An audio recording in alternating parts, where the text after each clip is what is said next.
Boa tarde, galera. Espero encontrar vocês aí com saúde, com muita vontade aí de continuar nessa nossa tarefa aqui de aprendermos através da distância que agora somos obrigados a estar. Então, na aula de hoje, compreensão textual, vou aqui trabalhar algumas dicas com vocês, algumas estratégias de identificação do assunto e finalidade de textos, né? Vão ajudar vocês nas atividades que estarão chegando até vocês, tá bom? Então vamos lá. Vou fazer isso em 3 textos nesse período agora, tá bom? Nesse primeiro texto, lanche para a criançada. Então diz o seguinte: os pais devem oferecer lanche para os filhos. A opinião é do nutricionista Cristiano Rigato. O estômago das crianças é pequeno, por isso a ingestão de alimentos é menor do que a dos adultos. Fazer lanches é um modo saudável de recarregar as energias até a próxima refeição, defende. Saiba como tornar esse momento mais gostoso. Estimule o consumo de frutas e cereais infantis. Faça pequenos sanduíches de ricota, atum ou queijo branco. Dê bebidas lácteas enriquecidas com vitaminas e minerais. Sirva o lanche 2 horas antes da refeição seguinte. Varie a apresentação dos alimentos. Frutas, por exemplo, podem ser oferecidas inteiras, picadas ou na forma de sucos e vitaminas. Primeiro ponto, o que vai nos chamar a atenção nesse texto? Essa palavra lanche, ela é muito recorrente ao longo do texto. Ó. Eu fui grifando aqui, fazendo de vermelho, ó, no título, aqui, quando fala em ingestão de alimentos, está se remetendo à ideia do lanche, tá? Lanche aqui de novo, esse momento é um termo de retomada de lanche também, tá? Estimule o consumo, faz referência ao lanche das crianças. Fazer pequenos sanduíches faz referência aos lanches. Dê bebidas, as bebidas são lanches para as crianças. Sirva o lanche, varie a apresentação dos alimentos, que é variar os tipos de lanche. Então vejam quanta coisa vem em volta dessa palavra, né? Então isso, para nós leitores, agora nesse momento, é uma pista muito interessante. Então, o assunto do meu texto tem muito relação com a palavra lanche, porque ela é muito recorrente ao longo do texto, tá certo? E aí eu vou ver que a palavra lanche, ela se junta o quê? O lanche sempre falando que é para a criançada, para as crianças, né? E o lanche colocando ele de forma indispensável, importante nesse momento. Então, eu posso criar, né, o assunto do meu texto, identificando a partir da palavra lanche e as outras palavras que estão em torno da palavra lanche. Crianças, importância, tá? Então, o assunto desse texto seria importância do lanche para as crianças. Então, dessa forma é que você, leitor, precisa estar fazendo as identificações das palavras que mais recorrem no texto para a identificação do assunto. Outro ponto, esse texto está direcionado aos pais. Mas por que, tio Leandro, esse texto está direcionado aos pais? Porque esse texto ele vai fazer orientações para que os pais possam servir lanches de forma adequada para as suas crianças, né? Os pais devem oferecer, né? Então, quando ele coloca estimule, faça, dê, sirva, varie, isso aqui não é palavra direcionada às crianças, mas palavras direcionadas aos pais. Então, posso ter a ideia que o meu texto está direcionado a quem? Aos pais, né? Dessa forma, eu tenho estimule, faça, dê, sirva, varie, servem para dar orientações aos pais. Estimule o consumo, não é para a criança estimular o próprio consumo, é para os pais estimularem o consumo de frutas para as crianças, tá? Faça pequeno sanduíche de ricota, é a criança que vai fazer? Não, é o pai ou a mãe, né? A pessoa responsável que vai fazer para ofertar a essa criança, tá ok? Então, essas palavras servem como orientações e o texto é destinado aos pais. No conjunto disso tudo, eu vou entender que o quê? Que esse texto serve para orientar os pais sobre a importância do lanche para as crianças. Vejam aqui um lance importante, meu povo. Importância do lanche para as crianças. Vejam que a partir do meu assunto, eu posso ter o meu trabalho mais facilitado para que eu possa identificar a finalidade de um texto, o objetivo, né, o propósito comunicativo.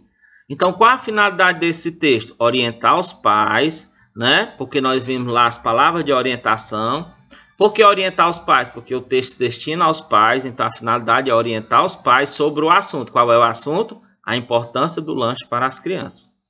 Ok? Vamos a outro exemplo aqui.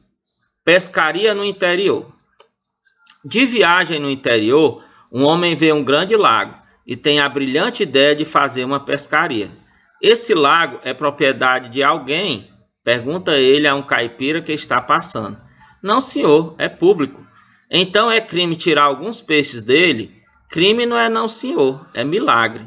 Então vamos agora pegar esse texto, né? Qual o fato principal desse texto? Né? O encontro entre os dois homens? Não, o fato principal é o homem, né? Um homem vai pescar num grande lago. Um homem, né, vê um grande lago e tem a ideia de fazer uma pescaria. Então, o principal fato é esse, né? Então, quando nós temos os textos narrativos, as historinhas, né, minha criançada, o que vocês têm que buscar para identificar o assunto? É o fato principal, né? Então, esse texto está narrando qual o fato principal, né?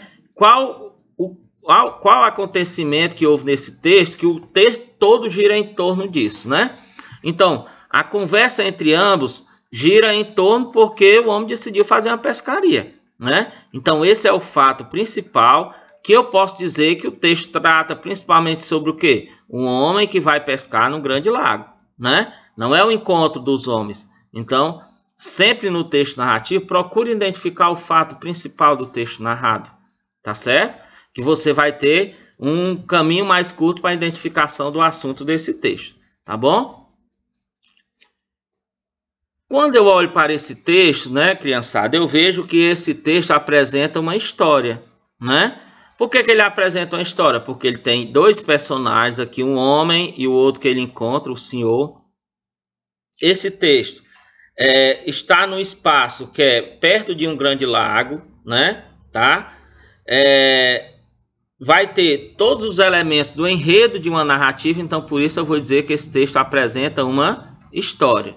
É o nosso primeiro ponto. Opa, esse texto é uma narrativa, tá? Milagre é algo raro de acontecer, não é isso? Então qual é o sentido, qual é o significado da palavra milagre? É algo que não acontece corriqueiramente. É algo que acontece de forma rara, difícil de acontecer. Às vezes até impossível, por isso que a gente chama milagre, né? Então, o sentido dessa palavra milagre, crime não é não, senhor, é milagre. É milagre o quê? É milagre o que ele está informando, que é o quê? Ter peixes ali, ó. Então, é crime tirar alguns peixes dele, do lago? Crime não é não, senhor, é milagre. Por que é milagre? Porque o senhor, né, que não é o homem que queria pescar, o senhor já vai colocar a seguinte situação para que o pescador possa fazer a inferência. Esse esse lago não tem peixe, né? Porque é milagre se ele encontrar pelo menos um. Então significa dizer que o lago é grande, mas não tem peixe, tá ok? O lago não tem peixe. Este milagre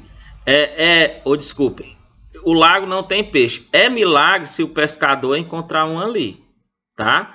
Então aqui o que é que nós temos aqui? Nós temos um homem que queria pescar, havia um grande lago. Então é esperado que esse lago tenha peixes, mas a pessoa que informa ele aqui, né, que dialoga com ele, né, já coloca essa ideia aqui, né, quebrando toda a expectativa que ele tinha da pescaria, de fazer uma boa pescaria. Então, a ideia que o homem tinha era fazer uma pescaria. Mas como que ele vai fazer uma pescaria se não tem peixes no lago? Tá certo? Outro ponto também. Quando ele diz aqui, é público, qual a inferência que o leitor tem que fazer aqui? Se o lago é público, é se qualquer pessoa pode utilizar dele para tomar banho, para pescar, público e privado. Privado é porque tem um proprietário, aí só com autorização para poder entrar, tá certo? Então, se eu pego aqui, né, ó, pego já a questão do milagre, né, que foi colocado aqui no nosso texto. Pego também a questão aqui de não ter nenhum peixe, ser milagre se ele encontrar um. Então o texto serve para divertir o leitor com essa história da pescaria sem peixe, né?